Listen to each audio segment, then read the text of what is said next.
وہ تھکی ہاری گھر میں داخل ہوئی تو اسے گھر میں غیر معمولی خاموشی کا احساس ہوا تھا۔ اس وقت تو گھر میں ہنگامہ مچا ہوا ہوتا ہے، سکون کے لیے دو پل نصیب نہیں ہوتے، اور آج اتنی خاموشی کیوں ہے؟ وہ بڑبڑاتی ہوئی بیرونی سیڑھیاں چڑھ کر اندر ہال میں آئی تھی۔ اس کا اندازہ درست تھا، واقعی گھر میں گہری خاموشی چھائی ہوئی تھی۔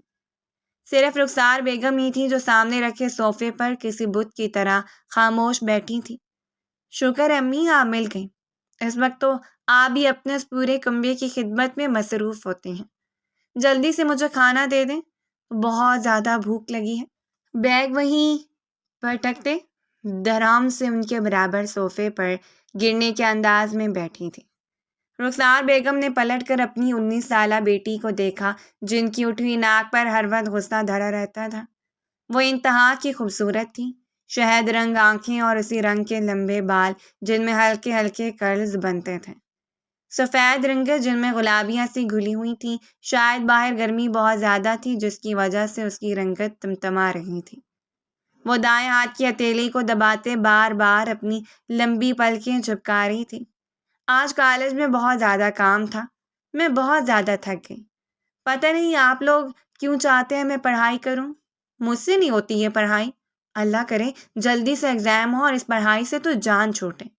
اس کے بعد میں کسی حسین اور جمیل اور انتہائی امیر انسان سے شادی کر کے اس کے گھر میں راج کروں گی۔ وہ یکدم الرٹ ہو کر بیٹھ گئی تھی، جیسے تصور ہی تصور میں خود کو کسی سلطنت کی ملکہ بنتے ہوئے دیکھ رہی ہے۔ اس کی خوبصورت لبوں پر ایک مسکان آ ٹھہری تھی۔ رخسار بیگم اب بھی خالی خالی نظروں سے اسے دیکھتی رہ گئی۔ اف، کیا ہے امی، ایسے بیٹھی رہیں گی کیا؟ ابھی کوئی نہ کوئی آ کر آپ کو کام کہہ دے گا۔ اس خاندان کا گزارا تھوڑی ہوتا ہے آپ کو کام کہے بغیر۔ سخت بھوک لگی ہے مجھے۔ کہیں ٹنڈے تو نہیں پکائے آپ نے، جو آپ اس طرح خاموش بیٹھی ہیں اور مجھے بتا نہیں رہی؟ وہ ایک دم ماں کی طرف مڑی تھی۔ جھنجھلائے ہوئے انداز میں کہتے اس کی خوبصورت چہرے پر خفگی پھیلی۔ رخسار بیگم نے بمشکل خود کو سنبھالا۔ ہانیہ، جا کر کپڑے تبدیل کر لو، میں کھانا لے کر آ جاتی ہوں، تمہارے کمرے میں کھانا کھا لو، اس کے بعد کچھ دیر آرام کر لینا، کیونکہ شام میں تمہارا نکاح ہے۔ بولتے بولتے ان کی آواز مدھم ہو گئی تھی۔ وہ جو ماں کی بات پر سر ہلاتے اٹھنے کی تیاری کر رہی تھی، ان کی آخری بات پر حیرت سے ان کی سمت مڑی۔ شام کو کیا ہے میرا؟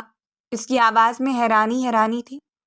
رخسار بیگم نے بمشکل سر اٹھا کر اس کی سمت دیکھا۔ انہیں اپنی بیٹی کی ضد اور غصے کا پتہ تھا، مگر اتنا بھی جانتی تھی کہ اس گھر میں چھائی خاموشی کا مطلب کچھ اور نہیں، بلکہ وہی تھا جو وہ اپنی بیٹی کو بتا رہی تھی۔ اس بڑے سے کنبے کے سبھی لوگ یہ تباہ کن فیصلہ کرنے کے بعد اپنے اپنے کمروں میں صرف اسی لیے بند ہو گئے تھے کہ اپنی بیٹی کو صرف وہ تنہا بھگت سکیں۔ ان میں سے کسی کو رخسار بیگم کی خواہشات سے کوئی لینا دینا نہیں تھا۔ وہ سب اپنا اپنا فیصلہ سنا کر چلے گئے تھے، اور اب انہوں نے صرف شام کے وقت ہی اپنے کمروں سے نکلنا تھا۔ نکاح کے لیے ہانیہ، حسین علی کا نکاح؟ ہاں، تمہارا نکاح ہے۔ شام کو ذہان کے ساتھ اب زیادہ سوال جواب مت کرو۔ یہ سب میرے اختیار میں نہیں ہے، تمہارے چچا جان نے فیصلہ سنایا ہے۔ بقول ان کے تمہارے بابا جان مرنے سے پہلے یہ فیصلہ کر گئے تھے۔ وہ دھیمی آواز میں بولتی اس کے برابر سے نکلنے لگی تھی، مگر ہانیہ کی پوری آنکھوں میں حیرت کے بعد اب یکدم سخت نفرت آئی تھی۔ ایک منٹ رکیں، یہ سارے فیصلے کس نے کیے؟ اول تو مجھے یہ لگ رہا ہے کہ آپ مذاق کر رہی ہیں، کیونکہ یہ بہت بڑی بات ہے۔ میرا اور زیان بھائی کا کوئی جوڑ ہی نہیں بنتا، کوئی سوال ہی پیدا نہیں ہوتا کہ میں ان کے ساتھ نکاح کر لوں۔ اگر یہ بات سچ ہے تو مجھے حیرت ہو رہی ہے کہ اتنی بڑی بات کرتے ہوئے کسی کو شرم کیوں نہیں آئی۔ بابا جان کو مرے ہوئے 10 سال گزر چکے ہیں، اور ان کے اوپر ہر فیصلہ تھوپ دینا کہ یہ بات بابا جان نے کہی تھی، کہاں سے اچھی بات ہے؟ آخر آپ ان سب کے خلاف آواز کیوں نہیں اٹھاتے؟ وہ یکدم پھٹ پڑی تھی۔ رخسار بیگم کی آنکھوں میں آنسو اترنے لگے۔ میں کچھ نہیں کر سکتی بیٹا، تمہارے باپ کے مرنے کے بعد اس خاندان والوں نے ہی ہمیں سہارا دیا ہے۔ وہ چاہتے تو مجھے 2 بیٹیوں کے ساتھ اس گھر سے باہر نکال دیتے، تب میں کہاں جاتی؟ تمہارے تو نانا نانی بھی زندہ نہیں تھے۔ یہ تو ان کا احسان ہے کہ انہوں نے مجھے اس گھر میں پناہ دی، تم دونوں کو بالکل باپ جیسا پیار دیا۔ کبھی کسی چیز کی کمی نہیں آنے دی۔ اس کے بدلے میں اگر وہ لوگ تم دونوں کے متعلق کوئی فیصلہ کرتے ہیں تو اس میں تم دونوں کی ہی بھلائی ہے، وہ بجھے ہوئے لہجے میں کہہ رہی تھی۔ ہانیہ کے چہرے پر پہلے تعصب اور پھر شدید غصہ پھیلا تھا۔ بس کرے امی جان، ہمارے متعلق کبھی کبھار کوئی فیصلہ نہیں، وہ زندگی بھر ہمارے متعلق فیصلے کرتے آئے ہیں۔ اور کیا تانیہ کے متعلق بھول گئی ہیں؟ آپ ان کے متعلق بھی تو انہوں نے ہی فیصلہ کیا تھا نا، وہ فیصلہ کون سا ٹھیک تھا؟ اور اب ان سب کو میں یاد آ گئی ہوں بنی کا بکرا بنانے کے لیے، اپنے اس لاڈلے سپوت کے گناہوں پر پردہ ڈالنے کے لیے جانے باہر سے کس گناہ کا پھل اٹھا کر اپنے ساتھ لے آیا ہے، وہ یکدم تلخ لہجے میں بولتی چلی گئی تھی۔ رخسار بیگم نے گھبرا کر بند کمروں کی سمت دیکھا۔ شکر تھا کہ وہاں حال میں کوئی نہیں تھا، ورنہ آنیہ کی باتوں پر ایک تماشا لگ جاتا، اور آنیہ کے ساتھ ساتھ رخسار بیگم کے ساتھ بھی جو سلوک ہوتا وہ کسی سے ڈھکا چھپا نہیں تھا۔ تم اپنے کمرے میں جاؤ، ٹھنڈے دماغ سے اس بات پر سوچو۔ زیان اچھا لڑکا ہے، امریکہ سے پڑھ لکھ کر آیا ہے، اس کے جیسا حسین اور آئیڈیل لڑکا پورے خاندان میں نہیں ہے۔ ایک ذرا سی بات کا بتنگر بنا کر تم اتنا غصہ مت کرو، ابھی تمہاری عمر ہی کیا ہے، تمہیں اچھائی برائی کی سمجھ نہیں ہے۔ میں تمہاری ماں ہوں، مجھے پتا ہے کہ زیان تمہارے لیے ایک بہترین شوہر ثابت ہوگا، وہ یکدم اس کے ہاتھ تھام کر بولی تھی۔ ہانیہ کے چہرے پر شوق جیسی کیفیت پھیلی، اس نے بے یقینی سے اپنی ماں کو دیکھا۔ اس کا مطلب ہے کہ یہ ساری باتیں سچ ہیں؟ مجھے لگا اب تک آپ صرف مجھے قائل کرنے کی کوشش کر رہی ہیں تاکہ میرے رشتے کی بات چلا سکیں، مگر آپ کی بات سے اندازہ ہو رہا ہے کہ واقعی آج شام میرے اور زیان کے نکاح کی تیاری کر چکے ہیں آپ لوگ۔ اس کے لہجے میں طنز امڑ آیا تھا۔ اس نے ایک جھٹکے سے صوفے پر پڑا اپنا بیگ اٹھایا۔ رخسار بیگم کے ہاتھوں سے اپنے ہاتھ تو وہ کب کے چھڑا چکی تھی۔ میں زیان کے ساتھ نکاح نہیں کروں گی امی، وہ مجھے انسان کم اور وحشی درندہ زیادہ لگتا ہے۔ کبھی بھولے بھٹکے سے بھی مسکراہٹ اس کے چہرے پر نہیں آئی، اور مجھے تو وہ یوں دیکھتا ہے جیسے کچا کھا جائے گا۔ 30 سال کا ہے وہ، اور میری عمر 19 سال ہے، 11 سال بڑا ہے وہ مجھ سے، بھلا میں اس سے کیسے شادی کر لوں، اور وہ بھی اس صورت میں جبکہ وہ ایک بچے کا باپ بھی ہے، وہ بولتی چلی گئی تھی۔ رخسار بیگم نے بے بسی سے اپنے لب کاٹے، ان کا دل زور زور سے دھڑک رہا تھا۔ چپ ہو جاؤ خدا کے لیے، ہانیہ نہ جانے کیا بولے جا رہی ہو، ایک بچے کا باپ ہے تو اس میں برائی ہی کیا ہے، اور بچے کی عمر صرف چند ماہ ہے، وہ معصوم تمہارا کیا بگاڑ لے گا؟ وہ بامشکل گھبرائے ہوئے انداز میں اپنی بیٹی کے سامنے کھڑی تھی۔ ہانیہ نے افسوس بھری نگاہ اپنی ماں پر ڈالی۔ آپ کے ساتھ بحث کا کوئی فائدہ نہیں امی، آپ صرف ایک کٹ پتلی ہیں، آپ کے سسرال والوں نے آپ کو جو حکم دے دیا ہے آپ کو وہ پورا کرنا ہی ہے، چاہے صورت میں آپ کی بیٹی ہی کیوں نہ قربان ہو جائے۔ اور ہاں، انہوں نے آپ کو میرے اور زیان کے نکاح کا حکم تو دے دیا، لیکن کیا یہ بتایا کہ زیان کا وہ بیٹا کس کا ہے؟ زیان باہر کہاں کہاں منہ مارتا پھرتا تھا، کچھ تو کیا تھا نا اس نے جس کے نتیجے میں یہ بچہ پیدا ہوا، جسے وہ اٹھا کر یہاں لے آیا، اور سب کو کہانی سناتا ہے کہ اس بچے کی ماں ایک حادثے میں مر گئی اور اس نے اس بچے کو اڈاپٹ کر لیا۔ اب اسے اس بچے کے لیے ایک آیا چاہیے، اور آپ سب لوگ بخوشی مجھے اس کی جھولی میں ڈال دینا چاہتے ہیں۔ ویری گڈ امی جان، ساری زندگی اپنے سسرال والوں کے کھانے پکا پکا کر اب اپنی بیٹی کو بھی پلیٹ میں رکھ کر ان کے سامنے پیش کر دیں، آپ بالکل اس طرح جس طرح آپ نے تانیہ کے ساتھ کیا تھا۔ اس کی آواز آنسوؤں میں ڈوب گئی تھی، سفید چہرے پر سرخیاں سی پھیلنے لگی تھیں۔ نچلے لب کا دایاں کونا کچلتی وہ ایک دم پلٹ کر اپنے کمرے کی سمت بھاگتی چلی گئی تھی۔ رخسار بیگم نے نم آنکھوں کے ساتھ اپنی بیٹی کو جاتے دیکھا۔ خود اس فیصلے پر ان کا دل بری طرح سے کٹ رہا تھا، مگر وہ جانتی تھی انکار کی نہ تو کوئی صورت تھی اور نہ ہی کوئی گنجائش۔ جو فیصلہ ان کے سسرال والے مل کر چکے تھے، اب اس فیصلے کو ہر حال میں پورا کرنا ہی تھا۔ گھڑی کی سوئیاں سرک رہی تھیں، شام ہونے میں کچھ ہی گھنٹے باقی تھے، اور یہ شام ہانیہ حسین علی کی زندگی میں قہر بن کر ٹوٹنے والی تھی۔ آہٹ پر رخسار بیگم گھبرا کر مڑی تھی، وہ ان کے بالکل سامنے کھڑا تھا، اس کا چہرہ بتا رہا تھا کہ اس نے سب کچھ سن لیا ہے۔ رخسار بیگم کو بری طرح سے گھبراہٹ ہوئی، وہ ان کی جٹھانی کا بیٹا تھا جس نے زندگی بھر ان کے متعلق ہر فیصلہ خود کیا تھا اور زاویان کی دلہن ہانیہ بنے گی یہ بات بھی انہوں نے خود ہی طے کر لی تھی۔ کوئی بات نہیں زاویان بیٹا، تم دل پر مت لو، بچی ہے، نہ سمجھ ہے، میں ابھی جا کر سمجھا دوں گی، اور شادی سے پہلے لڑکیاں یہ سب کرتی ہیں۔ تم نے کہا کہ تیاری کرو، آج شام نکاح ضرور ہوگا۔ رخسار بیگم کی بات پر وہ اپنی سیاہ نگاہیں ان پر گاڑے خاموشی سے کھڑا رہا تھا۔ وہ ہینڈسم تھا، یہ بات اسے سب بتاتے تھے، لیکن اپنے متعلق بہت سی باتیں آج اسے چھوٹی سی لڑکی سے پتہ چلی تھیں، جن کے متعلق اسے کوئی اندازہ نہیں تھا۔ لب بھینچے وہ خاموشی سے سامنے کھڑی اپنی چچی کو دیکھے گیا اور خاموشی سے سر ہلا کر پلٹ گیا تھا۔ اس کی چال میں مضبوطی تھی، پچھتاوا یا کسی غلط فیصلے کی شرمندگی کا شائبہ تک نہ تھا۔ اپنے کمرے کے دروازے پر کھڑی ہانیہ نے نفرت سے یہ منظر دیکھا تھا اور دھار سے اپنے کمرے کا دروازہ بند کرتی اندر چلی گئی تھی۔ اسے لگا تھا اس کے انکار کا کچھ تو اثر ہوگا، مگر کسی کو کوئی فرق نہیں پڑا تھا۔ شام گھر میں اتر آئی تھی اور شام ہوتے ہی ہانیہ کو اندازہ ہو گیا کہ وہ کوئی چھوٹا موٹا نکاح نہیں تھا، بلکہ وہ باقاعدہ شادی کی ایک تقریب تھی۔ پورے خاندان کے لوگوں کو مدعو کر لیا گیا تھا۔ کیٹرنگ والا سجاوٹ کر کے جا چکا تھا اور اس وقت نیچے لاؤں سے کہکوں اور باتوں کی آوازیں آ رہی تھیں۔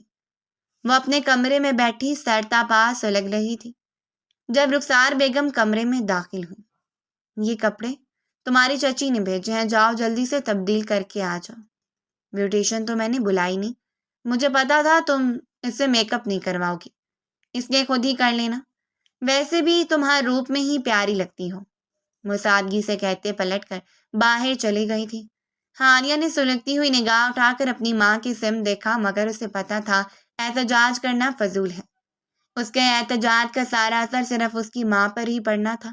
ان کے اوپر توڑے جانے والے ظلموں کی تعداد میں کچھ اور اضافہ ہو جانا تھا۔ تو اس نے اپنی جنگ اپنی طور پر ہی لڑنے کا فیصلہ کر لیا تھا۔ آئینے کے سامنے سرخ عروسی جوڑا پہن کر کھڑے ہوتے اس نے اپنے عکس کو دیکھا۔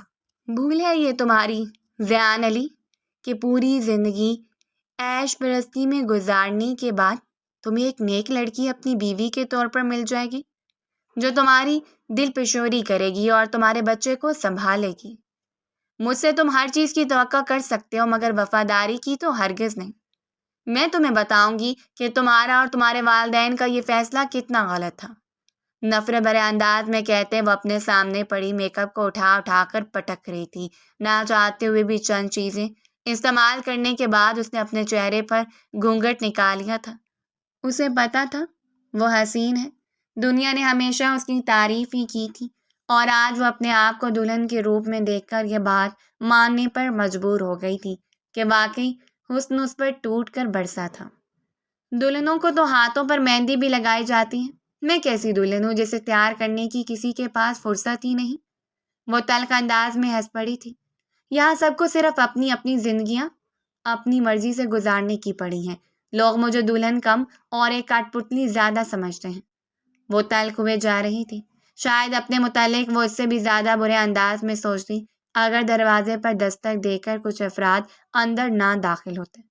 ان لوگوں میں رخسار بیگم بھی شامل تھی۔ انہوں نے آتے ہی اس کے اوپر ایک چادر اڑا دی۔ نکاح کا وقت ہو گیا بیٹا، مولوی صاحب آئے ہیں، تمہارے چچا بھی ہیں اور ساتھ میں زیان بھی۔ انہوں نے تنبیہ انداز میں اسے سمجھا دیا تھا کہ اس نے انکار نہیں کرنا۔ چچا جان کی موجودگی میں بھلا وہ انکار کر بھی کیسے سکتی تھی؟ ہانیہ کے لبوں پر تلخ مسکراہٹ بکھر گئی۔ وہ رونا نہیں چاہتی تھی، مگر آنسو پلکوں کی بار توڑ توڑ کر اس کے چہرے پر بھی بکھرنے لگے تھے۔ آج صبح تک اس کی زندگی کتنی مکمل، کتنی حسین تھی۔ وہ پڑھ رہی تھی، مگر کسی نے یہ سوال کرنا بھی ضروری نہیں سمجھا تھا کہ اس کی ڈگری کا کیا ہوگا۔ اس کی تعلیم ادھوری تھی، اس کے خواب ادھورے تھے، مگر وہاں سب کو صرف اپنی پڑی تھی۔ سب صرف اسے استعمال کرنا چاہتے تھے۔ کیا آپ کو یہ نکاح قبول ہے؟ بھاری آواز اس کے کانوں میں گونج رہی تھی۔ مولوی صاحب پوچھ رہے تھے۔ نکاح نامہ اس کے سامنے پڑا تھا، سجا ہوا منکش پین رخسار بیگم نے آگے بڑھ کر اس کے ہاتھ میں تھما دیا تھا۔ ایک نامانوس سی مردانہ پرفیوم کی مہک آس پاس بکھرنے لگی تھی۔ کوئی اس کے ساتھ برابر صوفے پر آ کر بیٹھا تھا۔ مولوی صاحب ایک دفعہ پھر پوچھ رہے تھے۔ رخسار بیگم نے ہانیہ کے کندھے پر اپنے ہاتھ کا دباؤ بڑھایا جیسے خاموش التجا کر رہی ہو۔ گہری سانس لیتے ہانیہ نے قبول ہے کہہ دیا۔ ایک جھٹکے سے اس نے سامنے پڑے نکاح نامے پر دستخط کیے اور خود کو اس شخص کی بیوی بنا دیا تھا جو نہ جانے کتنی بیویاں کتنی گرل فرینڈز رکھ چکا تھا۔ یہ ہانیہ کا اندازہ تھا اور اسے یقین تھا کہ اس کے اندازے سے بات کہیں گنا زیادہ خوفناک ہے۔ کمرے سے لوگ رخصت ہونا شروع ہو گئے تھے۔ مہمان کھانا کھا لیں تو ہانیہ کو زیان کے کمرے میں بھجوا دینا۔ ہمیں کون سا لمبی چوڑی رخصتی کرنی ہے؟ بچی نے ایک کمرے سے دوسرے کمرے میں رخصت تو ہونا ہے۔ تمہاری آنکھوں کے سامنے رہے گی تو تمہارے دل کو بھی سکون رہے گا۔ دیکھا، میں نہ کہتا تھا کہ میرے فیصلے مانو گی تو خوش رہو گی، تم بھی اور تمہاری بیٹیاں بھی، چچا جان کرفت سے کہتے ہوئے رخسار بیگم کو تسلی دے رہے تھے۔ گھونگھٹ کی اوٹ میں ہانیہ نے بے بسی سے اپنے لب کاٹے۔ باپ کے مرنے کی ان ماں بیٹیوں کو اتنی گہری سزا ملی تھی کہ آج تک وہ اپنے لیے خوشی کا ایک پل کشید نہیں کر پائی تھیں۔ کمرہ خالی ہونے لگا تھا۔ اس کے ذہن میں تانیہ کا منظر لہرایا جو اس سے محض 2 سال بڑی تھی اور اسی طرح بھیڑ بکریوں کی طرح اس کی بھی شادی کر دی گئی تھی۔ یہ اور بات کہ اس کا رشتہ چچا جان نے اپنے کسی جاننے والوں میں کیا تھا۔ پچھلے 2 برسوں میں وہ ایک دفعہ بھی پلٹ کر گھر واپس نہیں آئی تھی۔ چچا جان کے بقول اس کے سسرال والے امریکہ شفٹ ہو گئے تھے۔ رخسار بیگم اس کی یاد میں دن رات تڑپتی تھی۔ اسے فون کرنے کی کئی کوششیں کی جا چکی تھیں مگر ہانیہ کا نمبر ہمیشہ بند ہی جاتا تھا۔ چچا جان خود ہی اس کی خیریت کی اطلاعات دیتے رہتے تھے لیکن نہ تو ہانیہ کا دل مطمئن تھا اور نہ ہی رخسار بیگم کا۔ تانیہ کہاں تھی، کیسی تھی، اس کے سسرال والوں نے اس کے ساتھ کیا کیا تھا، اس بات سے کوئی واقف نہیں تھا۔ صرف چچا جان کی کہی ہوئی باتیں ہی تھیں جن پر یقین کر کے وہ دونوں ماں بیٹیاں اپنا سر جھکا دیتی تھیں۔ اور بالکل اسی طرح چچا جان نے آج میری بندی بھی چڑھا دی۔ اب میرے ساتھ کیا سلوک ہوگا، اس بات سے چچا جان کو کیا پرواہ۔ انہوں نے تو بس اپنے اس آوارہ بیٹے کو ایک بیوی کا تحفہ دیا ہے تاکہ اس کا دل لگا رہے اور اس کے بچے کی اچھی پرورش ہوتی رہے۔ وہ سلگ اٹھی تھی۔ شاید ابھی کوئی اس بچے کو لا کر میری گود میں ڈال دے گا اور مجھے حکم دے گا کہ اس کا ڈائپر بدل دو اور اس کا فیڈر بنا دو۔ اس کا خون کھول رہا تھا، آنسو مسلسل گالوں پر بہہ رہے تھے۔ اس نے یک لک بے بسی سے اپنے سارے آنسو رگڑ ڈالے۔ میں روں گی نہیں، رلاؤں گی۔ میرے ساتھ زبردستی کرنے والوں کو ان کا انجام پتہ چلے گا اور خاص طور پر زیان علی، تم پچھتاؤ گے اس لمحے کو جب تم نے مجھ سے شادی کرنے کے لیے حامی بھری تھی۔ اپنے اوپر اوڑھی ہوئی چادر اس نے اتار کر دور پھینک دی تھی۔ کمرہ خالی ہو چکا تھا۔ وہ چاہتی تو رو بھی سکتی تھی مگر اب اس نے نہ رونے کی قسم کھا لی تھی۔ اب وہ صرف رولانا چاہتی تھی۔ بے بسی بغاوت بن رہی تھی اور وہ اس بغاوت کو روکنا نہیں چاہتی تھی۔ کچھ دیر بعد اسے زیان کے کمرے میں پہنچا دیا گیا تھا۔ کمرے میں خوبصورت سجاوٹ کی گئی تھی۔ بیڈ کے چاروں طرف سرخ اور سفید پھولوں کی لڑی تھی۔ درمیان میں بھی کئی جگہ پھولوں کی پتیاں بکھیری ہوئی تھیں۔ پورا کمرہ ہی پھولوں کی خوشبو سے معطر ہو رہا تھا۔ کوئی عام وقت ہوتا تو اسے یہ خوشبو اچھی لگتی لیکن اس وقت تو اسے اپنا سانس بند ہوتا ہوا محسوس ہو رہا تھا۔ یوں ہی بیٹھ کر وہ خالی خالی نظروں سے سامنے دیوار کو تکنے لگی۔ کمرے میں جا بجا زیان کی تصویریں لگی تھیں۔ اس کی کامیابیاں، اس کی ڈگری، اس کی نگاہیں ایک تصویر پر جم کر رہ گئی۔ اس تصویر میں اپنے بیٹے کو گود میں اٹھائے کھڑا تھا۔ اس کے چہرے پر مسکراہٹ نہیں تھی، بس وہ خاموشی سے اپنے بیٹے کو دیکھ رہا تھا۔ یہ تصویر کسی نے بغیر بتائے لی تھی اور اس تصویر میں وہ اتنا ہینڈسم لگ رہا تھا کہ ایک پل کے لیے ہانیہ بھی ٹھٹک کر اسے دیکھنے لگی تھی۔ کمرے کا دروازے پر آہٹ ہوئی تو اس نے بے اختیار اپنا رخ موڑ لیا تھا۔ بھاری قدموں سے چلتا کوئی کمرے کے اندر داخل ہوا تھا۔ زردار دوپٹے کا گھونگھٹ اس کے چہرے کے آگے گرا ہوا تھا۔ وہ یوں ہی ساکت بیٹھی رہی، البتہ اس کے ہاتھوں میں معمولی سی لرزش آئی تھی۔ ریلیکس ہو کر بیٹھ جاؤ، اتنی نروس مت ہو۔ مجھے پتا ہے کہ تم اس شادی کے لیے تیار نہیں تھی۔ ساری لڑکیوں کو شادی کے وقت انزائٹی ہوتی ہے، نرم مہربان آواز میں کہتے وہ بیڈ پر اس کے مقابل آ کر بیٹھ گیا تھا۔ ہانیہ سر سے لے کر پیر تک سلگ اٹھی۔ اسے قربان کرنے دینے کے بعد اب اسے یہ بتا رہا تھا کہ اس کی مرضی کے بغیر وہ اسے ہاتھ نہیں لگانے والا تھا۔ ایک نفرت کی لہر ہانیہ کے اندر جاگی۔ ایک جھٹکے سے اس نے اپنے چہرے کے آگے اوڑھا ہوا گھونگھٹ پیچھے الٹ ڈالا تھا۔ اس کی نگاہ اپنے بالکل سامنے بیٹھے زیان علی پر پڑی، جس کے چہرے پر نرم سا تاثر تھا۔ سامنے سے دیکھنے پر وہ تصویروں سے بڑھ کر ہینڈسم نظر آتا تھا۔ وہ دراز قد تھا، اس کی جسامت مضبوط تھی۔ اس نے اپنا سر جھٹکا۔ مجھے یہاں اس کی خوبصورتی پر کتاب نہیں لکھنی، بلکہ اس کو اپنا فیصلہ سنانا ہے۔ وہ اندر ہی اندر اپنے الفاظ ترتیب دے رہی تھی، یہ جانے بغیر کہ سامنے بیٹھا شخص محویت سے اس کے حسن کو دیکھ رہا تھا۔ تم اتنی بڑی کب ہو گئی ہانیہ؟ مجھے تو پتہ ہی نہیں چلا۔ وہ خود کو سنبھالتے ہوئے بولا تھا، شاید اپنے جذبات سے پریشان ہو رہا تھا جو اس کے حسین وجود کو دیکھتے ہی بے اختیار حاوی ہونے لگے تھے۔ نہیں، میں اتنی بڑی نہیں ہوئی جتنی آپ سمجھ رہے ہیں۔ آپ 30 سال کے ہیں، مجھ سے پورے 11 سال بڑے، اور میں صرف 19 برس کی ہوں۔ لیکن آپ تو خوش ہو رہی ہوں گے نا، اتنی کم عمر بیوی مل گئی، وہ بھی بیٹھے بٹھائے، جبکہ آپ ایک بچے کے باپ بھی ہیں۔ ارے کہاں ہے آپ کا بیٹا؟ آپ نے ابھی تک اپنا بچہ لا کر میری گود میں نہیں ڈالا، اور مجھے یہ حکم نہیں دیا کہ میں آج سے آپ کے بچے کی ذمہ دار ہوں۔ مجھے اس کی دیکھ بھال کرنی ہے۔ اس کی دیکھ بھال میں کوئی کوتاہی نہیں ہونی چاہیے، ورنہ آپ سے برا اور کوئی نہیں ہوگا۔ وہ یکدم سے لگ کر بولتی چلی گئی تھی۔ زیان نے ٹھٹک کر ہانیہ کو دیکھا۔ کیا ہو گیا ہانیہ؟ میں ایسا کیوں کہوں گا؟ مجھے پتا ہے کہ آج ہماری شادی کی رات ہے، بھلا آج کی رات میں تمہیں اپنے بچے کو سنبھالنے کے لیے تھوڑی نہ کہوں گا۔ وہ ہلکی سی شرارت کے ساتھ بولا تھا۔ ہانیہ کے لب ساکت ہوئے۔ وہ اپنے آپ میں سمٹنے پر مجبور ہو گئی تھی، مگر یہ سمٹنا شرم و حیا کے سبب نہیں تھا، اس نفرت کے سبب تھا جو اسے سامنے بیٹھے زیان سے محسوس ہو رہی تھی۔ مجھے آپ کو کچھ بتانا ہے۔ میں شادی پر راضی نہیں تھی، امی نے مجھے مجبور کیا۔ میں شادی کے لیے ہاں کر دوں کیونکہ ان کے اوپر پورے خاندان کا دباؤ تھا۔ آپ کے والدین اور باقی لوگ جنہوں نے انہیں ابا کے انتقال کے بعد اس گھر میں رہنے دیا، اپنے سارے احسانوں کا بدلہ جو واپس وصول کرنا چاہتے تھے، اسی لیے انہوں نے مجھے آپ کی بیوی بنانے کے لیے چن لیا، اور میں انکار نہ کر پائی۔ وہ تلخ لہجے میں بولتی چلی گئی۔ زیان کے چہرے کے تاثرات بدلے۔ تم شادی سے انکار کیوں کرنا چاہتی تھی؟ کیا میرے اور اپنی ایج گیپ کی وجہ سے، یا پھر میرے بچے کی وجہ سے؟ وہ لب بھینچ کر بولا تھا۔ چہرے کی نرمی غائب ہو چکی تھی۔ ہانیہ نے سر اٹھا کر اس کی سمت دیکھا۔ اپنے اندر ڈھیروں ہمت جمع کرنی پڑ رہی تھی اسے وہ سب کچھ کہنے کے لیے جو وہ کہنے والی تھی۔ نہیں، نہ تو ایج گیپ پرابلم ہے اور نہ ہی آپ کا بچہ۔ میں کسی اور کو پسند کرتی ہوں اور میں اس کے ساتھ شادی کرنا چاہتی تھی۔ پچھلے کئی سالوں سے میں اس کے ساتھ ریلیشن شپ میں ہوں۔ ہمارا ریلیشن شپ ہر طرح کی حدود پار کر چکا ہے اور میں اس کے بغیر نہیں رہ سکتی۔ وہ جی کڑا کر کے مسلسل بولتی چلی گئی تھی۔ یہ اور بات کہ اس کی بات سنتے ہی سامنے والے کے تاثرات یکدم بدل گئے تھے۔ زیان نے پہلے حیرت سے اپنے سامنے بیٹھی لڑکی کو دیکھا جو کتنی بڑی بات کر رہی تھی، اور پھر اگلے ہی پل اس کا چہرہ سرخ ہو پڑا تھا۔ سوچ سمجھ کر بات کرو، تم کیا کہہ رہی ہو؟ کچھ اندازہ بھی ہے کسے پسند کرتی ہو؟ کس کے ساتھ تعلق ہے تمہارا؟ اس کی آواز میں تلخی اتر رہی تھی۔ ہانیہ کو اپنے اندر ٹھنڈک سی پڑتی ہوئی محسوس ہوئی۔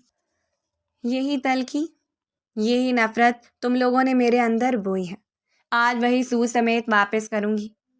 میری دوست کا بھائی ہے ولید، بہت عرصے سے ہم لوگ ایک دوسرے کو پسند کرتے ہیں۔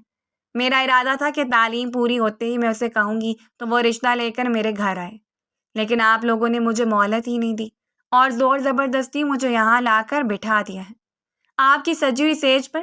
لیکن میرے دل میں صرف ولید ہے اور میں اس کے علاوہ اور کسی کی بیوی بن کر نہیں رہ سکتی۔ مجھے آپ سے طلاق چاہیے۔ وہ رخ موڑتے تیزی سے بولی جا رہی تھی۔ اپنے ہاتھوں کی لرزش چھپانے کے لیے اس نے دونوں ہاتھوں کو مضبوطی سے ایک دوسرے کے ساتھ جکڑ رکھا تھا۔ زیان چند لمحے تک سات نگاہوں سے اسے دیکھتا رہا اور پھر ایک جھٹکے سے بیڈ سے اٹھ کھڑا ہوا تھا۔ جھوٹ بول رہی ہو تم، وہ دو ٹوکا انداز میں بولا تھا۔ ہانیہ کا دل زور سے دھڑکا۔ آپ سے کس نے کہا کہ میں جھوٹ بول رہی ہوں؟ چند مہینے ہوئے آپ کو امریکہ سے واپس آئے ہوئے، آپ مجھے کتنا جانتے ہیں؟ اس بار وہ سیدھا اس کی آنکھوں میں آنکھیں ڈال کر بولی تھی۔ زیان ساکت رہ گیا، اس کے وجہ چہرے پر سرخی پھیل گئی تھی۔ مجھے آپ سے طلاق چاہیے، میں ولید کے بغیر نہیں رہ سکتی۔ خاندان کے زور پر میں نے یہ نکاح تو کر لیا ہے، لیکن آپ کل صبح سب کو بتا دیجیے گا کہ ہم دونوں ایک دوسرے کے ساتھ نہیں رہ سکتے۔ اس کے بعد میں ولید سے شادی کر لوں گی۔ انتہائی اطمینان سے کہتے وہ دونوں ہاتھوں میں اپنا لہنگا اٹھا کر اس کے برابر سے نکلنے لگی تھی، مگر جواباً اس نے یک لخت اسے دونوں کندھوں سے تھام کر اپنے سامنے کیا تھا۔ ہانیہ کے اوسان خطا ہوئے۔ وہ سرخ آنکھیں لیے اس کے اوپر جھکتا کہہ رہا تھا، فی الحال تو تم میرے نکاح میں ہو، اور میری بیوی کے منہ سے کسی اور مرد کا نام نکلے مجھے یہ گوارا نہیں ہے۔ کون سے تعلقات اور کیسی محبت! آج کے بعد میرے سامنے کسی اور مرد کا نام لیا تو مجھ سے برا کوئی نہیں ہوگا۔ بے وقوفی کی بھی کوئی انتہا ہوتی ہے۔ مجھے اندازہ نہیں تھا کہ تم اتنی میچور لڑکی ہو۔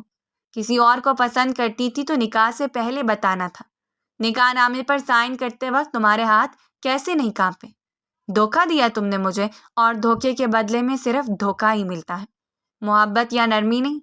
وہ اس کے اوپر جھکتا اس کی آنکھوں میں آنکھیں گاڑے بول رہا تھا۔ ہانیہ کا دل ایک لمحے کے لیے رک سا گیا۔ ساری بہادری ہوا ہو گئی۔ وہ تو سوچ رہی تھی جو کہانی اس نے گھڑ کر سنائی ہے اس کہانی پر وہ مشتمل ہو جائے گا، حالانکہ اس مرد کو گوارا ہے کہ اس کی بیوی کے کسی دوسرے مرد کے ساتھ ناجائز تعلقات ہوں۔ وہ اسے کھڑے کھڑے، مگر نہ جانے یہ سامنے کھڑا شخص کس مٹی سے بنا تھا، جسے غصہ تو آیا تھا، جو اشتعال سے بے قابو ہو رہا تھا، مگر بجائے اسے طلاق دینے کے نہ جانے وہ کیا فیصلہ کر چکا تھا۔ ہانیہ کی دھڑکن گم ہونے لگی۔ چینج کر کے آؤ پہلے تو میرا ارادہ تھا کہ میں تمہیں وقت دوں گا، مگر اب نہیں۔ ہمیں اس رشتے کو شروع کرنا ہی ہے۔ میں تمہیں بتاتا ہوں کہ تعلقات کسے کہتے ہیں۔ سنگین انداز میں کہتے اس نے اسے واش روم کی سمت دھکیل دیا تھا۔ ہانیہ کا دل رکنے لگا۔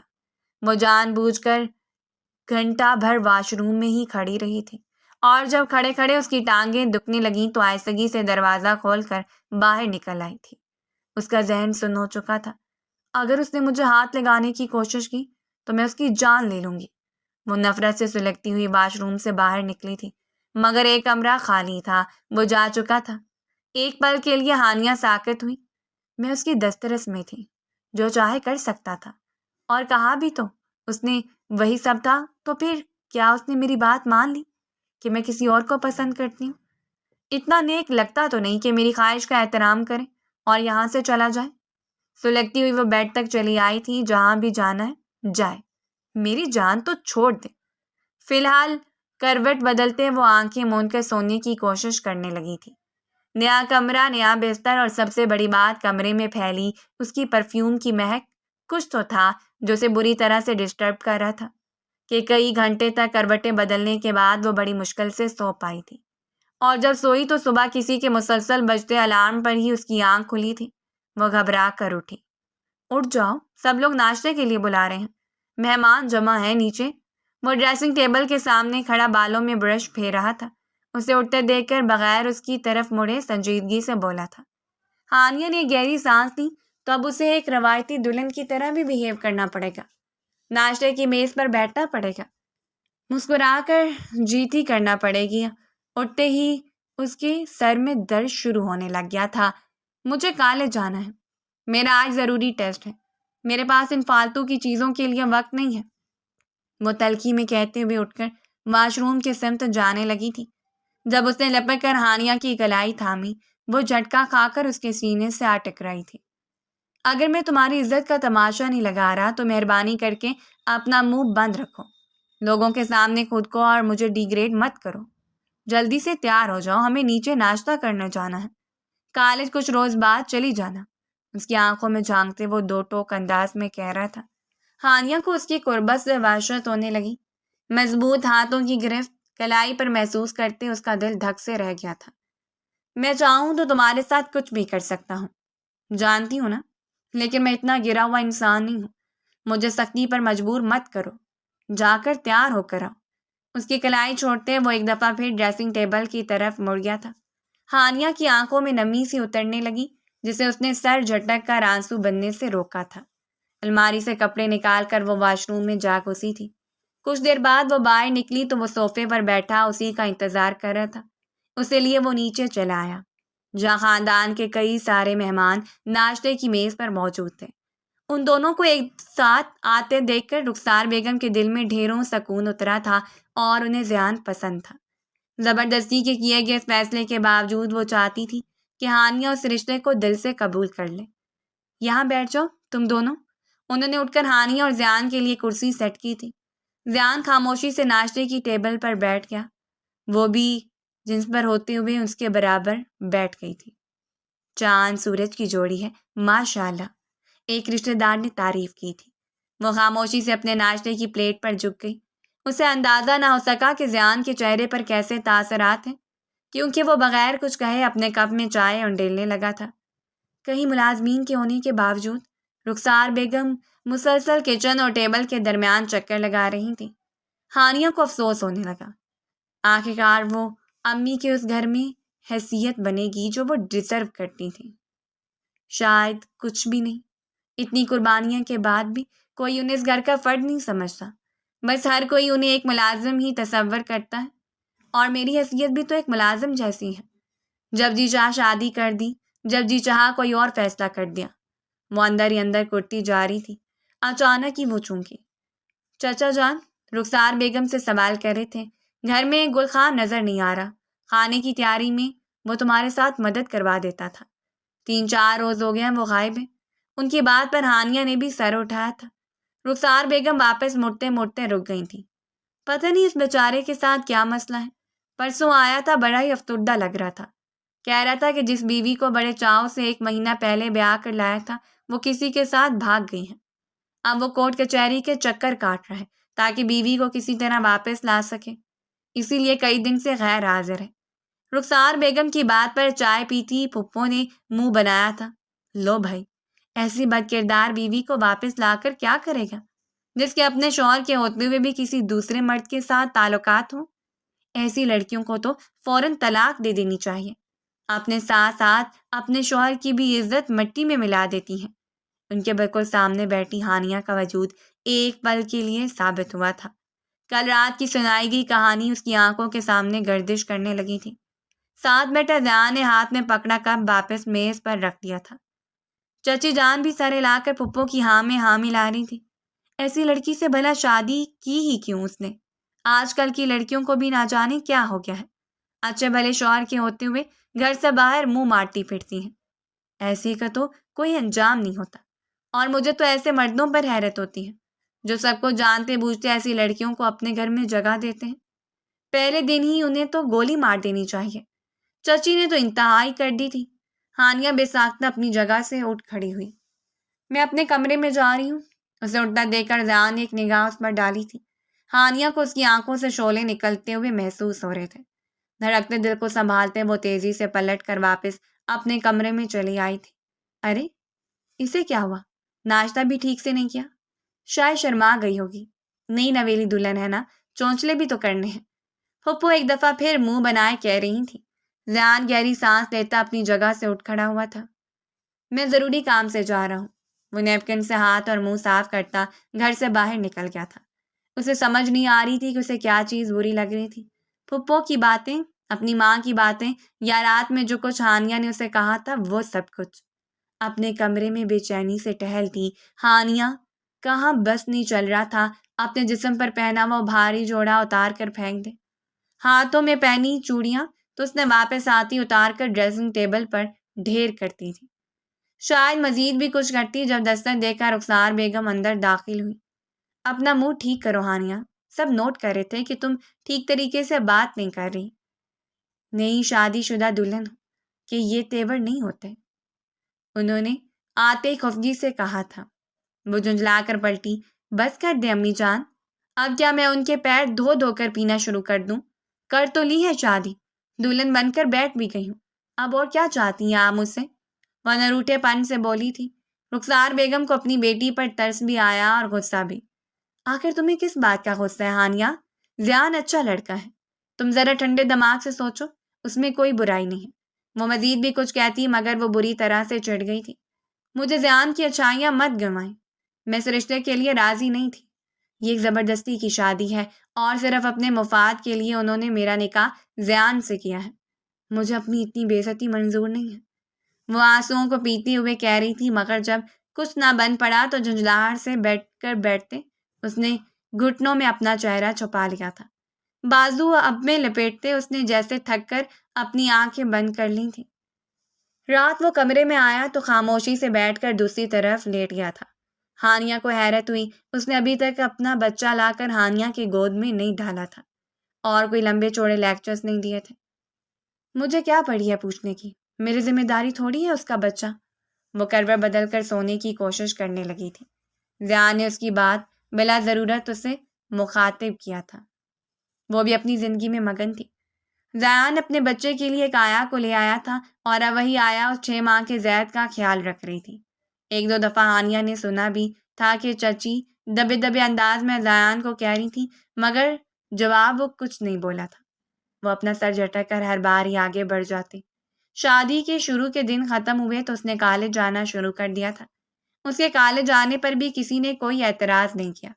اسے کالج جاتے 5واں روز تھا جب ماریا نے اسے اطلاع دی، اچھا شام کو میری منگنی ہے اور میں تمہارے منہ سے کوئی بہانہ نہیں سنوں گی۔ اب تو تم شادی شدہ ہو، اپنے شوہر کے ساتھ آ جانا، پہلے تو تمہیں اجازت نہ ملنے کے روگ لگے ہوتے تھے۔ ماریا کی بات پر وہ دھیرے سے ہنس دی تھی۔ پہلے تو وہ شاید نہ جاتی، لیکن اب اس نے پکا ارادہ کر لیا تھا کہ وہ منگنی میں ضرور جائے گی۔ بغاوت اس کے روم میں بسنے لگی تھی۔ شام وہ ماریا کی منگنی میں جانے کے لیے انتہائی دل سے تیار ہو کر نیچے آئی تو اسے دیکھ کر رخسار بیگم ٹھٹک گئی تھی۔ تم کہاں جا رہی ہو؟ ضیاء کے ساتھ کہیں جانے لگی ہو؟ وہ یکدم خوش ہوئی تھی۔ ہانیہ نے سر اٹھا کر انہیں دیکھا۔ میں آپ کے اس لاڈلے ثبوت کے ساتھ کہیں نہیں جا رہی، میری دوست کی منگنی ہے، وہاں جا رہی ہوں، 10 بجے تک آ جاؤں گی۔ وہ 2 ٹوک انداز میں کہتے گھر سے باہر نکل آئی تھی۔ رخسار بیگم نے حیرت سے اسے جاتے دیکھا۔ نہ تو اس نے کبھی اس انداز میں بات کی تھی اور نہ ہی اتنی کبھی دکھائی دی تھی۔ رخسار بیگم کے دل میں ہول اٹھنے لگے۔ اگر کسی کو گھر میں پتہ چل گیا کہ وہ اتنی رات کو بغیر بتائے کسی فنکشن پر گئی ہے تو نہ جانے سب کا کیا رد عمل ہوتا۔ اتنی آزاد خیالی تو ان میں کسی میں نہ تھی۔ ہانیہ ماریا کے گھر آ تو گئی تھی، لیکن اس کے دل کو عجیب سی بے چینی تھی۔ رنگ روشنی کہہ کے کوئی بھی چیز اسے اپنی جانب متوجہ نہیں کر رہی تھی۔ ماریا کے چہرے پر کتنی خوشی تھی۔ من چاہے شخص کو پا لینا بھی ایک نعمت ہوتا ہے، اور میرے حصے میں کیا آیا؟ سب کا زور زبردستی سے کیا گیا فیصلہ۔ ایک عیاش مرد جسے نہ جانے کتنے گناہ کر رکھے تھے، جو اتنا دیدہ دلیر ہے کہ اپنے گناہ کا پھل اٹھائے یہاں تک آ گیا ہے۔ اسے نفرت سے سر جھٹکا تھا۔ میں گھر جا رہی ہوں ماریا، میری طبیعت کچھ ٹھیک نہیں ہے۔ وہ ماریا سے معذرت کر کے باہر نکل آئی تھی اور اگلے ہی پل اسے خیال آیا، میں تو ٹیکسی سے آئی تھی اور رات کے اس پہر ٹیکسی سے کیسے جاؤں؟ اس نے گھڑی میں وقت دیکھا، 9 بج رہے تھے۔ اب کیا کروں؟ اس نے بیگ سے موبائل نکال کر رخسار بیگم کو فون کیا۔ امی، گھر سے ڈرائیور کو بھیج دیں، میری طبیعت ٹھیک نہیں ہے، مجھے واپس آنا ہے۔ اس کی بات پر رخسار بیگم بے چین ہو گئی تھی۔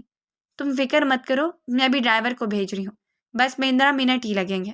وہ یوں ہی لان میں رکھی ایک چیئر کے اوپر بیٹھ گئی تھی جب اندر سے آتے ماریا کے بھائی نے ٹھٹک کر اسے دیکھا۔ سیاہ رنگی خوبصورت پیروں تک آتی فراق میں اس کی سفید رنگت دمک رہی تھی۔ شہد رنگ آنکھوں میں عجیب سی اداسی تھی۔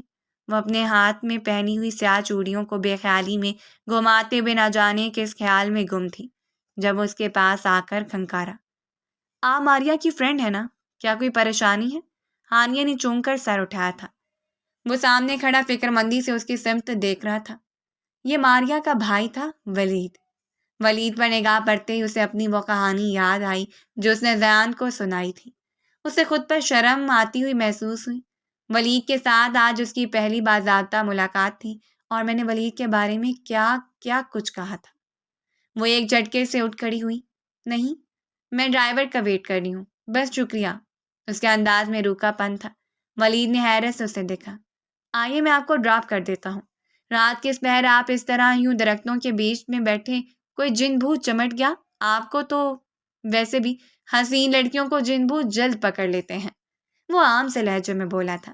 ماریا کی نگاہوں میں خوف سمٹ آیا تھا، اور مزید کوئی بات کہتا تو شاید وہ کبھی نہ ڈرتی، مگر جن بھوت والی بات میں اسے بے اختیار 2 قدم اس کے قریب ہونے پر مجبور کر دیا تھا۔ ڈرائیور بھی نہ جانے کہاں رہ گیا ہے، کتنی دیر ہو گئی ہے۔ بے ساختہ جھنجھلائی تھی، آنکھوں میں نمی اترنے لگی۔ میں آپ کے گھر کی طرف ہی جا رہا ہوں، کچھ ضروری سامان لینا ہے، میں آپ کو ڈراپ کر دیتا ہوں۔ ولید نے ایک دفعہ پھر آفر دی تھی اور اب کی بار وہ انکار نہ کر سکے۔ گھر آ کر بھی اس نے ہانیہ سے کوئی بات نہیں کی تھی۔ رخسار بیگم ان دونوں کو ساتھ آتے دیکھ کر مطمئن ہو گئی تھی۔ میں نے آپ سے کہا تھا کہ ڈرائیور بھیجے گا، اور آپ نے اس نمونے کو بھیج دیا؟ وہ چڑ کر بولی تھی۔ رخسار بیگم نے خفگی سے اسے دیکھا۔ کیسی بات کر رہی ہو؟ شوہر ہے وہ تمہارا، کچھ تمیز کیا کرو۔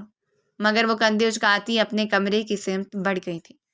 رخسار بیگم نے بے بسی سے اسے زیادہ دیکھا۔ وہ اپنے کمرے میں آ کر بھی خاموشی سے لیٹ گیا تھا۔ اس کے برابر میں لیٹتے ہوئے وہ تذبذب کا شکار ہوئی۔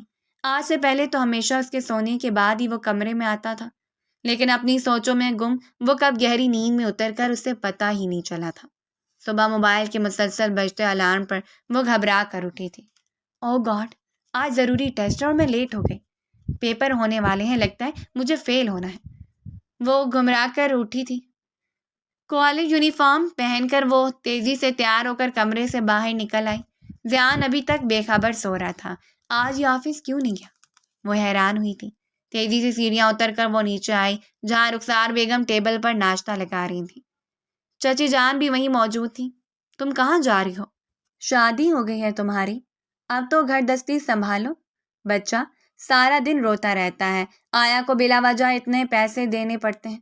ماں کا کام ہوتا ہے بچے کو سنبھالنا، بجائے اسے سنبھالنے کی تم کتابیں اٹھا کر روزانہ نکل جاتی ہو۔ چچی جان کی تلخ آواز پر ہانیہ کے قدم وہیں جم گئے تھے۔ رخسار بیگم بھی گھبرا کر اس کی سمت مڑی تھی۔ بس کچھ دن رہ گئے ہیں اس کی پڑھائی میں، پڑھائی مکمل ہو جائے گی تو یہ گھر سنبھال لے گی، زید کی دیکھ بھال بھی کر لیا کرے گی۔ وہ جلدی سے اس کی صفائی دینے لگی تھی۔ ہانیہ نے ایک بے بس نگاہ اپنی ماں پر ڈالی۔ بے قصور ہوتے ہوئے بھی وہ نہ جانے کیوں وضاحتیں دینے لگ جاتی تھیں۔ تم چپ کرو رخسار، تمہیں کون سا عقل ہے کہ اپنی بیٹیوں کو گھر سنبھالنے کا طریقہ ہی بتا دو؟ تربیت بالکل خراب کی ہے تم نے، خاص کر اس ہانیہ کی۔ کہنے کو تو اب یہ میری بہو بن گئی ہے، مگر مجال ہے اس نے کبھی زیان کا خیال کیا ہو یا اس کے بیٹے کا؟ بس اپنے نخرے میں ہی پوری ہوتی رہتی ہے۔ وہ ایک دفعہ پھر اس کی سمت مڑی تھی۔ ہانیہ کا خون کھولنے لگا۔ چچی جان نے ویسے بھی کبھی اس سے پیار سے بات نہیں کی تھی، مگر آج تو ان کی ٹونی مختلف تھی۔ جا کر کپڑے چینج کرو، اپنا کالج کا یونیفارم بدلو اور گھر کے کام کاج میں ماں کا ہاتھ بٹاؤ۔ ملازمہ چھٹی پر ہے، سارے گھر کے پردے اور صوفے کے کور دھونے والے ہو رہے ہیں، مہمان آتے جاتے رہتے ہیں، مشین لگا کر یہ سارے کپڑے دھو دو۔ چچی جان نے حکم سنایا تھا، وہ اپنی جگہ ساکت رہ گئی۔ جب گھر میں اتنے سارے ملازمین موجود ہیں تو کیا ضرورت ہے کہ ہانیہ اپنی پڑھائی چھوڑ کر گھر کے کام کرے؟ بھاری مانوس آواز پر وہ چونک کر مڑی تھی۔ وہ شاید ابھی ابھی نیند سے جاگا تھا اور صرف ہاتھ منہ دھو کر نیچے آ گیا تھا۔ سونے کے باعث اس کی آنکھوں پر ہلکی سی سوجن تھی۔ چچی جان نے دل ملا کر اپنے بیٹے کو دیکھا تھا جو بلا وجہ اپنی بیوی کی شادی کو، اور تم بھی سائڈ لینے لگے ہو؟ تمہارے بچے کو بھی نہیں سنبھالتی ہے، کم سے کم اسے گھر دستی کا خیال تو ہونا چاہیے۔ چچی جان نے ایک دفعہ پھر پوری کوشش کی تھی، مگر اب کی بار مقابل ان کا بیٹا تھا۔ ملازم کو اپنے لیے چائے لانے کا کہتے اس نے سامنے پڑا اخبار اٹھا لیا تھا۔ ہانیہ اپنی تعلیم مکمل کرے گی اماں، اور زید کا خیال رکھنے کے لیے میں نے آیا رکھی ہوئی ہے۔ باقی گھر کا کوئی کام کاج ہے تو مجھے بتا دے، میں مزید ملازم رکھ لوں گا۔ اور چچی جان، آپ کیوں بلا وجہ سارا دن کام کرتی رہتی ہیں؟ جب گھر میں اتنے ملازمین موجود ہیں تو آپ آرام کیا کریں۔ اس نے ایک ہی وقت میں ماں اور رخسار بیگم دونوں کو مخاطب کیا تھا، اور رخسار بیگم کے ہاتھ میں انہیں آج تک کسی اور نے مخاطب نہ کیا تھا۔ ہانیہ نے بے یقینی سے مڑ کر زیان کو دیکھا جو اس کی ماں کو یہ جملہ کہہ رہا تھا اور اس کی سائڈ لے رہا تھا۔ تم جاؤ، تمہاری بہن آ گئی ہے۔ اگلی بات اس نے ہانیہ سے کہی تھی۔ اسے حیرت کا ایک شدید جھٹکا لگا۔ جو کہانیاں اس نے اپنے اور ولید کے متعلق زیان کو سنائی تھی، اسے تو چاہیے تھا وہ اسے کھڑے کھڑے طلاق دے دیتا، لیکن اب بھی وہ اسے اتنے پیار سے بات کر رہا تھا اور اس کی سائڈ لے رہا تھا۔ یہ کیسے ممکن ہے؟ ہانیہ کے وجود پر جمی ہوئی برف پگھلنے لگی تھی۔ پہلی دفعہ اسے زیان اچھا لگا۔ جو امیج اس نے زیان کا اپنے ذہن میں بنا رکھا تھا، پہلی دفعہ اس میں ایک درار پڑی۔ میری نظر میں اچھا بننے کی کوشش کر رہا ہے، اپنے کیریکٹر کا ثبوت کس طرح دے گا؟ سامنے سے آیا زید کو اٹھائے ہوئے آ رہی تھی۔ ایک دفعہ پھر ہانیہ کے اندر نفرت کی ایک لہر پھوٹی۔ شادی شدہ اور ایک بچے کا باپ تھا، اور یہاں آ کر کہتا ہے کہ میری تو شادی ہوئی نہیں، یہ تو کسی اور کا بچہ تھا، میں نے اڈاپٹ کر لیا۔ نفرت سے سوچتی وہ مڑ کر گھر سے باہر نکل گئی تھی۔ اسے اپنے پیچھے چچی جان کی بڑبڑاہٹیں صاف سنائی دے رہی تھیں، مگر وہ اسے روک نہیں سکی تھی۔ ہانیہ ایک لبوں پر ناچاتے ہوئے بھی ایک مسکراہٹ بکھر گئی۔ زیان کا اسے اپنی سائڈ لینا اچھا لگا تھا۔ چچی جان کا رویہ صرف صبح ہی سخت نہیں تھا، واپسی پر بھی انہوں نے ہانیہ کے ساتھ وہی طریقہ اپنائے رکھا۔ آیا سے چھین کر زیر زبردستی انہوں نے ہانیہ کی گود میں ڈال دیا تھا۔ ہانیہ کی آنکھوں میں آنسو بھرنے لگے۔ جھنجھلائے ہوئے انداز میں اس بچے کو لے کر وہ اپنے کمرے میں آ گئی تھی۔ بچہ معصوم سا تھا اور بہت خوبصورت تھا۔ نہ چاہتے ہوئے بھی وہ اس کی سمت دیکھنے لگی، نہ چاہتے ہوئے بھی اسے اپنے ساتھ لگائے سلانے کی کوشش کرنے لگی تھی۔ بچہ سو گیا تو اسے بیڈ پر ڈالے وہ یوں ہی الماری تک چلی آئی۔ یہ الماری زایان کی تھی، ابھی تک اس نے اپنے کپڑے اس الماری میں نہ لگائے تھے۔ وہ اپنے کمرے میں ہی جا کر اپنی وارڈروب بھی استعمال کرتی تھی۔ اب جب رہنا یہاں ہے تو پھر بلا وجہ کیا اعتراض کرنا؟ وہ بیزاری سے پلٹ کر اپنے کمرے سے اپنے سارے کپڑے یہاں لے آئی تھی اور کپڑے ترتیب سے الماری میں لگاتے ہوئے یکدم چونکی۔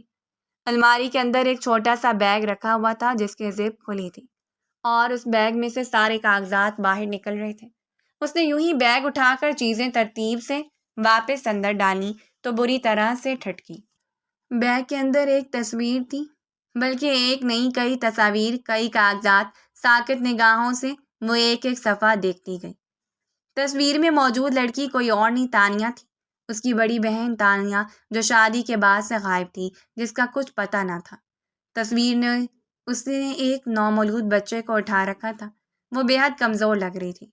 تصویر اسپتال کی تھی، مگر یہ اسپتال پاکستان کا نہیں لگ رہا تھا۔ کیا دیکھ رہی ہو؟ بھاری آواز پر وہ چونک کر مڑی تھی۔ وہ سامنے کھڑا تھا، دونوں بازو سینے پر باندھے بغور اس کا جائزہ لے رہا تھا۔ ہانیہ کے چہرے کی رنگت زرد پڑتی جا رہی تھی۔ یہ تصویر، یہ تو تانیہ کی ہے، کہاں ہے وہ؟ اس کے لبوں سے بامشکل نکلا تھا۔ ضیاء نے گہری سانس لی۔ اب شک نہیں کرو گی کہ میرے بیگ میں سے تانیہ کی تصویر کیوں نکلی ہے؟ یہ باقی کاغذات کیسے ہیں؟ وہ سنجیدہ لہجے میں کہتے ہی 2 قدم آگے آیا تھا۔ ہانیہ کی آنکھوں میں بے یقینی ہی بے یقینی تھی۔ صحیح پہچانا ہے تم نے، یہ تانیہ ہی ہے۔ 2 برس پہلے جب بابا کے جانے والوں میں اس کی شادی ہوئی تھی تو وہ لڑکا عمران اسے لے کر امریکہ چلا گیا تھا۔ باقی گھر والے بھی امریکہ شفٹ ہو گئے تھے۔ میں ہی جانتا تھا کہ شادی کے بعد اس پر کیا ہوئی تھی۔ مجھے تو بس بابا نے اس شادی کی اطلاع دی تھی۔ شاید تمہیں یاد ہو کہ میں تو شادی پر بھی نہیں آیا تھا۔ ہاں، مگر امریکہ میں ایک شام برف باری کے دوران میرے گھر کا دروازہ بجا۔ میں نے دروازہ کھولا تو سامنے تانیہ کھڑی تھی، انتہائی خراب حالت میں، آنکھوں میں آنسو اور 6 ماہ کی پریگننسی۔ میں حیران رہ گیا اور تب مجھے پتا چلا کہ اس کے شوہر نے اسے کسی گورے کے ہاتھ فروخت کر دیا تھا۔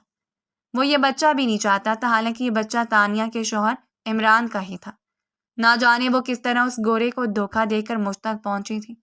بعد کی ساری کارروائی میں نے کی، اسے تحفظ دیا، پولیس کی مدد سے عمران اور اس کے گھر والوں کو اریسٹ کروایا۔ یہ ساری باتیں بابا جان جانتے تھے۔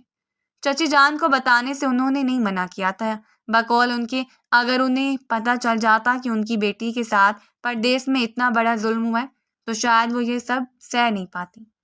میں تانیہ کی ڈیلیوری کا انتظار کر رہا تھا تاکہ اسے اور اس کے بچے کو لے کر وطن واپس آ سکوں، مگر شاید تانیہ کو اتنی مہلت ہی نہیں ملی۔